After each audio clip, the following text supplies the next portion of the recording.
दोस्तों कतर में एक और बहुत बड़ा प्रोजेक्ट शुरू होने वाला है जिसका रेफरेंस आप लोग यहाँ स्क्रीन पर देख सकते हैं। आगे मैं इसके बारे में आप लोगों को और भी डिटेल के साथ बताने वाला हूँ, तो वीडियो के साथ में लास्ट तक बने रहें। चलिए इस वीडियो को हम कंटिन्यू करते हैं और लेते हैं कतर के बारे में कुछ और भी लेटेस्ट अपडेट। यहाँ पर आप लोगों को आज का पहला पिक्चर नजर आ रहा होगा।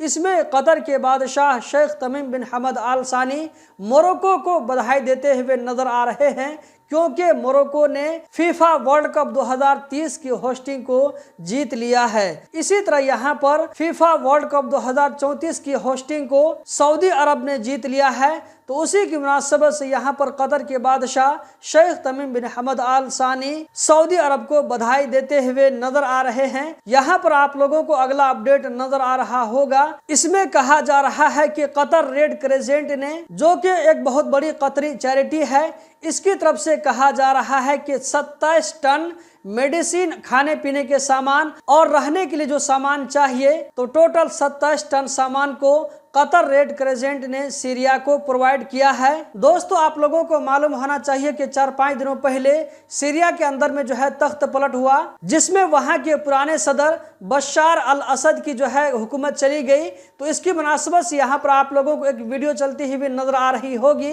ये कतर में सीरियन एम्बेसी की वीडियो है, जहां पर आप देख सकते हैं कि एम्बेसी के अंदर में लोग किस तरह जश्न मनाते हुए नजर आ रहे हैं। अगला जो अपडेट है ये है कतर एयरवेज की तरफ से।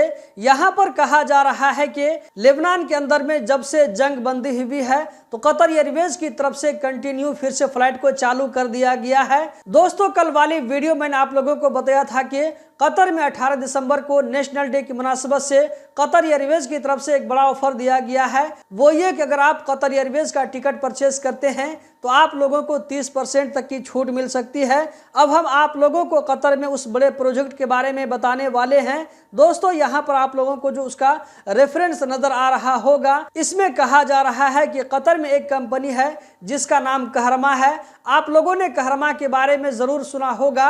कहरमा ये वो कंपनी है कतर में जो बिजली और पानी की सर्विस को प्रोवाइड करती है। तो कहरमा और Samsung engineering and construction group के दरमियान इन दोनों के बीच में एक नए प्रोजेक्ट की बात की गई है। यहाँ पर आप लोगों को रेफरेंस नजर आ रहा होगा स्क्रीन पर। इसमें कहा जा रहा है कि ये कंपनी यानी कि Samsung engineering and construction group 2029 तक कतर में जो बिजली और पानी सर्फ किया जाता है, तो इसके बारे में कहा जा रहा है कि ये कंपनी कतर में 16% बिजली को फराहम करेगी। इसी तरह कतर में जो साफ पानी सर्फ किया जाता है, तो कहा जा रहा है कि 17% पानी इस कंपनी की तरफ से प्रोवाइड की जाएगी। दोस्तों इस प्रोजेक्ट का जो लोकेशन बताया जा रहा है वो यहाँ पर आप लोगों को नजर आ रहा होगा, रास अबू फंतास। इस प्रोजेक्ट के लिए जो लागत आएगा यहाँ पर आप देख सकते हैं 3.7 बिलियन यानी कि 3.7 अरब रियाल, लगभग 3.25 अरब रियाल के आसपास में बनता है। 3.25 अरब रियाल का एक प्रोजेक्ट जो कि रास अबू फंतास में बन रहा है। दोस्तों ये एक बहुत ही बड़ा प्रोजेक्ट है। इसके बारे में आप लोगों को बता चुका हूं कि कहरमा